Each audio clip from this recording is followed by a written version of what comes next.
Hello বন্ধুরা, তোমরা সবাই কেমন আছো? আশা করছি ভালো আছো। তো আজকে কোনো ব্লগ ভিডিও না, আজকে একটি সুন্দর রান্নার ভিডিও তোমাদের সঙ্গে শেয়ার করলাম। অবশ্যই ভিডিওটা পুরো দেখবে, দেখলে তোমাদের অনেক ভালো লাগবে। আর এই রেসিপিটা বানালে মাছ মাংস থেকে অনেক দুর্দান্ত হয়।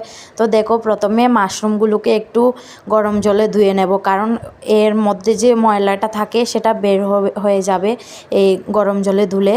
তারপর ধোয়ার পর এগুলোকে ভালোভাবে কেটে নেব। এই যে দেখো, প্রথমে আলুগুলোও ছিলে নেব। তোমরা যদি আলু দাও তাহলে দেবে, আর যদি মাশরুমে মনে করো আলু দেবে না তাহলে এটাকে স্কিপ করতে পারো। তো আমি আলুগুলোকে ধুয়েই কিন্তু ছুলে নিচ্ছি, কারণ এর আলুর মধ্যেও অনেক ময়লা থাকে, তার জন্য প্রথমে ধুয়ে নিয়েছি। এভাবে মাশরুম রান্না করলে সত্যি খেতে দুর্দান্ত লাগে। তোমরা একবার হলেও ট্রাই করে দেখবে, অনেক টেস্টি হয়। তোমরা পুরো ভিডিওটা দেখলে বুঝবে কিভাবে আমি মাশরুমটা রান্না করব। এই যে দেখো, মোটামুটি